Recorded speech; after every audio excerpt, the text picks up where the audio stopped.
This week on Quality Digest Live, we talked to Tony Uphoff, President and CEO of Thomas, about auto and steel tariffs, jobs, and education as a means to restore U.S. manufacturing.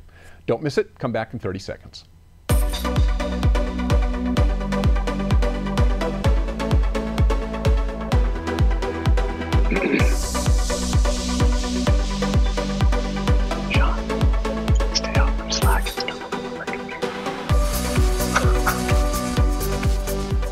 Welcome back to Quality Digest Live. QDL is your weekly look at who and what is making news in the world of quality. I'm Dirk Ducharme, Editor-in-Chief of Quality Digest. And joining us today is Tony Uphoff. Tony is President and CEO of Thomas. And if the company Thomas sounds familiar, you might recognize the name Thomas Register, the big green books guys. And if you aren't old enough to remember books, green or otherwise, let's just say that Thomas has been helping business-to-business buyers for about 120 years. Today, Thomas is a data and technology company that has become a leading resource for the industrial marketplace, which means they have a pretty good feel for business trends and what is influencing businesses across the United States. Hi, Tony. Thanks for joining us. Hey, Dirk, great to be back on the show. Thank you. Hey, sure. Before we get into the questions, as I mentioned, Thomas has been in, or previously Thomas Register, Thomas now, has been in this business for a really long time, for 120 years, and mostly working. I believe your main source for information for a long time has been information that you get from companies that sell to other companies, so business-to-business transactions, more or less, purchasing agents and that sort of thing. So I'm guessing that purchasing trends are probably a pretty good indicator of what's going on in the business environment. What are people buying? What are they not buying? Would you say that's true? Yeah, it's spot on, Dirk. So it's interesting. This is our 121st year in business. And as you noted, Thomas, obviously the heritage of it back 121 years ago was a print directory business, and it served as the primary source for product sourcing and industrial supplier selection. That is still true today, but we are a modern data platform company. Every 2 seconds, an engineer, a procurement professional, or an MRO selects a new supplier on the ThomasNet platform. Every second, around the clock, an engineer or an architect downloads one of our CAD or BIM files. So collectively, that's over about 3 petabytes of buyer behavior data. It gives us this remarkable insight into the industrial economy. And so what we've, over the last couple of years, started to do is to share those insights as buyer and seller transact across our platform. It gives us some understanding of what's happening in the industry that might be helpful to the industry at large. Well, that's perfect, because you just led into my next question. So I just read one of the most recent reports that you guys did, and there were a couple things in there that kind of leapt out at me, and I want to refer to my notes here, so I'll put on my spectacles. In your last report, you pointed out that China has reduced its 40% tariff on U.S. cars and trucks to 15%. That happened last year as a result of kind of the trade negotiations going back and forth between us and China. And you said that you expect to see sourcing activity increase anywhere from 5 to 10% throughout the automotive chain. A 5 to 10% increase in throughput. So does that mean that the tariffs had actually had a positive effect on the automotive industry? Because we hear a lot that it's actually had a negative effect in some ways. It certainly has had a positive effect for U.S. suppliers to the auto industry. So we can clearly see that. And there's a couple of areas that we can see it. So for U.S. suppliers of steel, we're seeing a nearly 50% increase year over year in demand for steel on our platform. So that obviously goes beyond automotive, but if you just isolate the automotive industry, you can see a tremendous amount of sourcing going on. So our data right now shows just under a 5% increase in sourcing for automotive related companies on the ThomasNet platform, and it cuts across. So it could be things for steel, aluminum, it cuts across multiple products and services. Now, can we completely tie that increase to the tariffs?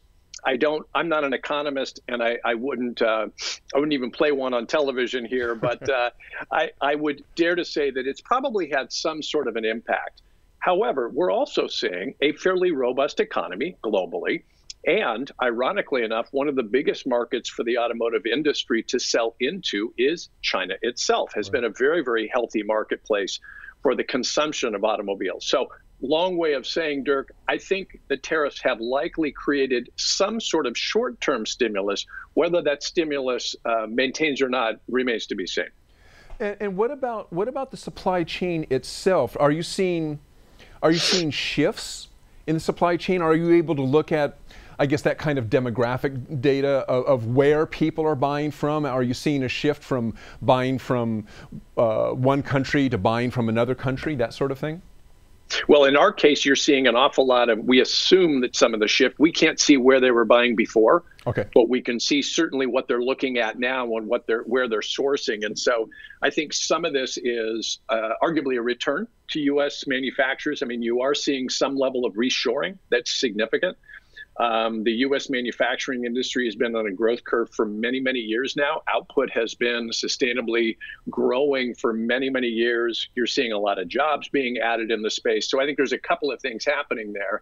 I think one is the supply chain is starting to come back a bit towards the U.S. for U.S. Companies. And that doesn't necessarily mean it's just U.S. companies reshoring manufacturing. It's also global companies looking at U.S. as a manufacturing base as well. Okay, now you mentioned just a second ago about steel, particularly steel, but let's talk aluminum and steel, because obviously some of the tariffs that came down weren't just against China; they were against several countries. Tariffs on both aluminum and steel coming into the countries. The automotive industry obviously uses a lot of steel and aluminum. So what kind of shifts have you seen there in terms of what's going on within the aluminum and steel purchasing industry? Yeah, as I noted before, we're seeing it's actually 47% increase in the sourcing for steel across U.S. manufacturers year over year. Wow. It's about 15% lift in aluminum. Automotive is one of the industries driving that. Within automotive itself, we're seeing about a 5% lift in sourcing for automotive companies. Again, steel and aluminum are two of the major components that they're sourcing for, but there are others as well. So I think part of what we're seeing in the case of steel and aluminum is a component of the auto industry. The other part, more broadly speaking, I think we're seeing it touch and affect a multitude of industries there. And there's a lot of reasons for that. I think the tariffs, whether they've been implemented and or discussed, have caused a lot of companies to assure that they've got a secondary source or perhaps a new primary source, depending on cost structures. And so I think that's behind a lot of this. But clearly it's short term, I think, affecting very positively a lot of the U.S. manufacturers. So that's interesting. You just said something that kind of caught my ear there. You're saying, you're making a guess here, I'm assuming, that some of this lift in aluminum and steel purchasing is maybe stockpiling? In other words, worried about further tariff deals and so forth going on, and maybe worried about the further hits on aluminum steel prices. So maybe people are trying to lock in their prices right now, and that's part of what's going on? Yeah, I think there could be three primary reasons, Dirk. I think one is, look, you got a pretty good economy out there globally, right? And so I think that clearly is the biggest driver to it. Could there be some hedging, going on there? And again, I don't know that we would be able to tell certainly, but I think there could be some hedging there and making sure that people don't run out of supply or get restricted in their ability. There's a third piece that is probably less well understood by a lot of people. About a little over a year ago now, one of the largest steel producers in the world, Kobe Steel out of Japan, made the disclosure that they had been passing subpar steel to major customers. So I think, could I give percentages? I probably can't, Dirk, but some percentage of that lift is probably in all three of those buckets. Okay. Yeah, kind of a shift from over there. the goal, and I wanted to start off with tariffs because I'm slowly transitioning into something. The goal of these tariffs was to bring, according to the administration, was to bring jobs back to the United States, which is a good goal. Nobody can argue that, you know, bringing jobs back to the States and kind of lifting our economy, lifting our jobs outlook is a positive thing. From the feedback that you're getting, or from what you're seeing, are tariffs helping or hindering or maybe having no effect on jobs? Obviously, you're seeing an effect on purchasing and where people are buying. Are you seeing an effect on the actual jobs market that you could maybe attribute to the tariffs? Yeah. Yeah, we can't see any evidence that the tariffs are creating any jobs. What we can see very clearly is the resurgence of the U.S. manufacturing base being competitive on the global stage, again, has driven a lot of job growth. We're also seeing, again, a very solid economy. We're seeing this phenomenon of reshoring where, you know, publicly U.S. companies have said, I'm going to bring some manufacturing back here. And this is not altruism. They're doing this because, you know, that's in the best interest of their business. I mean, ironically enough, there are more people working in manufacturing in this country than there were in 1950. So it's been the highest level of jobs in the U.S. manufacturing industry in 60 years. So I think there's a couple of things happening here. I think there's sort of an ongoing perception challenge issue that the U.S. manufacturing industry has. There is a job skills shortage, as you well know, meaning there's a lot of jobs and jobs that are available, good jobs, but there's not always the skilled talent to fulfill those jobs. But we can't see any evidence that the tariffs have actually created more jobs. But again, it's still early in this process, and that as well remains to be seen. What do you think? I mean, if you were to, you know, just Tony up off your gut feeling. You know, some people feel tariffs is a means to bring jobs back or to improve the state of manufacturing. Some say it's education. What is your gut feel if you could put something in place to say, look, this is what I really believe is going to help us? What's kind of your personal feel about that? Yeah, you know, it's a great question, and I think there's a range of things, as you could hear me hint at in the previous question. I think our industry has a fascinating perception challenge. You know, the average American, if you were to ask them, is U.S. manufacturing growing or declining? They would say it's declining. It's actually growing, and it has been for a lot of years. If you were to ask who the largest manufacturing country in the world is, most people would say China. It's not. It's the United States. If you were to ask, were there more people employed by U.S. manufacturing in 1960 or today, they would say 1960, it's actually today. And so I think part of what we've got is a little bit of a perception challenge there. I think we've also got some generational shifts, right? So a lot of the people that built U.S. manufacturing companies either inherited them from the previous generation or started them as the baby boom generation, the post-war generation that came with incredible skills. And as those people retire, you know, there aren't that many people stepping up into some of these jobs in these companies. And I think that is a real challenge for the U.S. So that's where this whole idea of the skills gap and, you know, do we have the right kind of people coming into these organizations? Then that kind of takes you into the education issue. The other related challenge, I think, from a national point of view, appropriately so, our country has really emphasized a four-year degree. Unfortunately, inadvertently, it came at the expense of vocational school participation. And so that delicate balance between art and science that makes somebody who's talented at manufacturing, I think a lot of those folks got pushed into other arenas. And I think a re-emphasis of understanding vocational schools, you see this a lot in Europe. Germany has really benefited by a very strong focus on vocational schools. Canada does something similar. You see a lot of countries do that. I think there's opportunities for us there. So I think, you know, as an umbrella statement, I would say I think this perception really has become to a certain extent a reality as it and oftentimes we look for things like tariffs or other things that feel more dramatic to perhaps help with this, and they may help.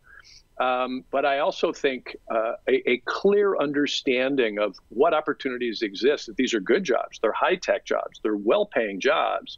You've got people graduating vocational schools with very low debt, going into very well-compensating jobs, very different than you see in a lot of industries right now.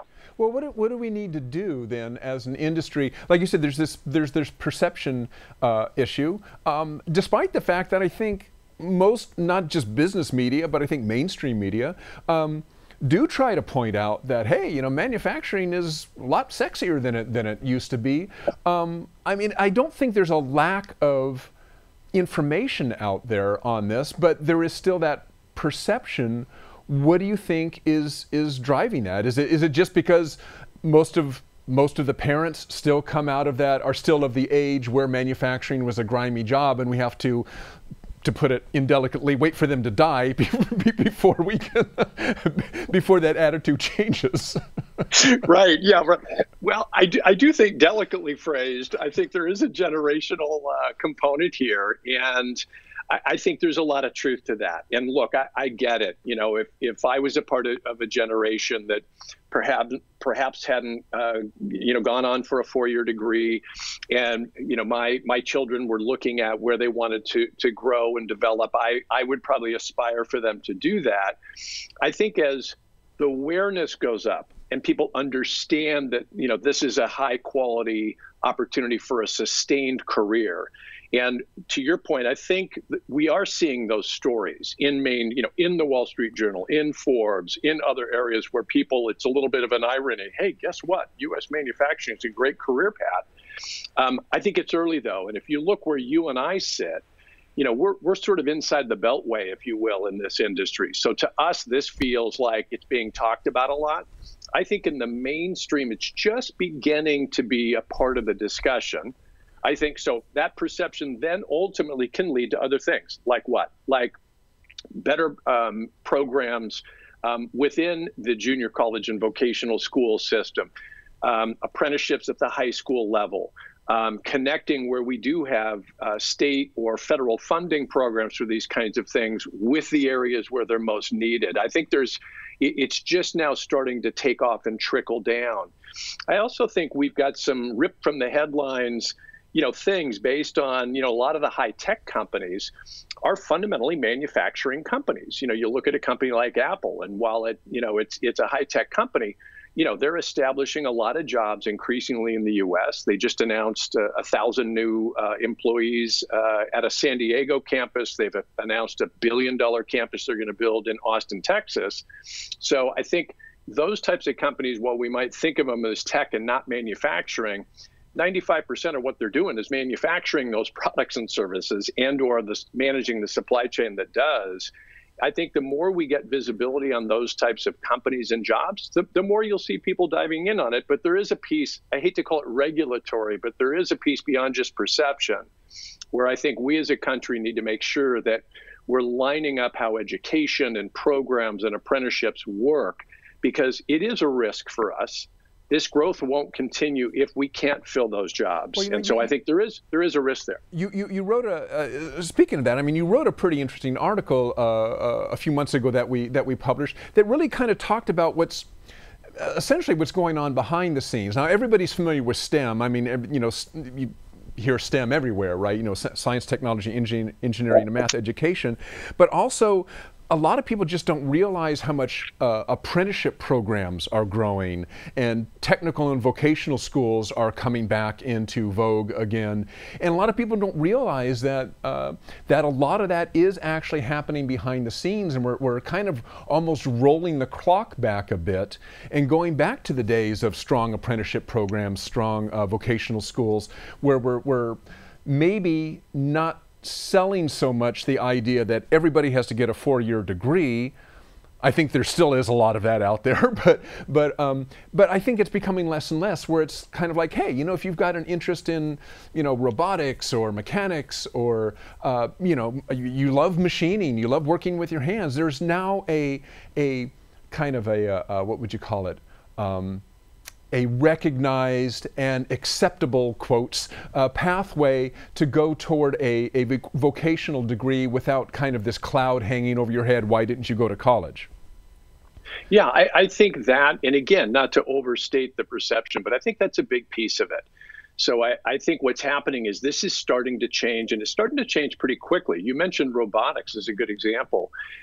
We can see on our platform the sourcing for robotics has gone up significantly, double digits year on year. And that's been sustained every year, more and more companies adding more and more robotics. So for U.S. manufacturers, you're dealing in cutting edge technology, and that's a really exciting thing. And I think that attracts both maybe credentialed engineers, but also people that perhaps the two-year vocational school would ignite a career opportunity for them to be able to step into it. We are seeing growth in enrollment in vocational schools, and it started a couple of years ago. It's not huge, but we are seeing some growth in that. And I think it's a little bit of what you're touching on, Dirk. I think this is starting to change and shift a little bit. I had a conversation with the head of development for a community college out in Los Angeles called El Camino College. And she was telling me that, yeah, and they've got a internationally renowned manufacturing series of programs and stuff. And she was telling me for their program, she said, it's still a little difficult to get donors to pay attention to those programs. They're more comfortable kind of aligning with the business school or other parts of it. But she said she's now starting to get people that realize that these other programs are a huge reason why people attend this extraordinary institution. So step by step, I think these things are starting to come together, and people are realizing it. Now, I'd go back to something you said before. Some of this could be generational. There's one last piece I'd add to it, and this is fascinating. We might have talked about this in our previous conversations, but PricewaterhouseCoopers and other big consultancies have been looking at huge demographic trends. And one of the things that they found that's fascinating is the millennial generation is starting to show signs that they are interested in being able to do the kind of work where there's a tangible output to what they do. So if you kind of look at knowledge work and then you're producing a product, they believe they're seeing a move there where some of the millennials are very dissatisfied with basically computer and knowledge work and manipulating spreadsheets versus actually being able to say, gosh, I helped build something. Yeah, crafts. And that's a part of, and that craftsmanship thing. Perhaps slow, but that may be a signal that other generations too, that this idea of the value of building things and being a part of, developing products and building things is a really satisfying career, where perhaps, not to suggest knowledge work is not satisfying, but perhaps for a lot of people, they're realizing that not only for economic reasons, but, we all work for multiple reasons. People are going to be increasingly drawn to these kinds of industries because they're actually involved in building something. Isn't that interesting how the cycle goes? Right? Yeah, like, no, I want to do something with my hands. Yeah, right? Yeah. Exactly. Well, Tony Uphoff, as President and CEO of Thomas, thanks for joining us. I enjoyed the conversation as usual. Thanks a lot. Hey, Dirk, great to be with you, and thanks again. Hey, no problem. So again, that was Tony Uphoff, CEO of Thomas. Be sure to go out there and check out their site. There is a lot of information out there, by the way, and the reports really have a lot of information in them. So that is it for today's Quality Digest Live. And as usual, if you have some ideas about who or what we'd like to have on the show, send those ideas to us at qdl@qualitydigest.com, and we will try to bring those people or those things onto the show. So that is it. Thanks for joining us today, and we will see you next week. So long.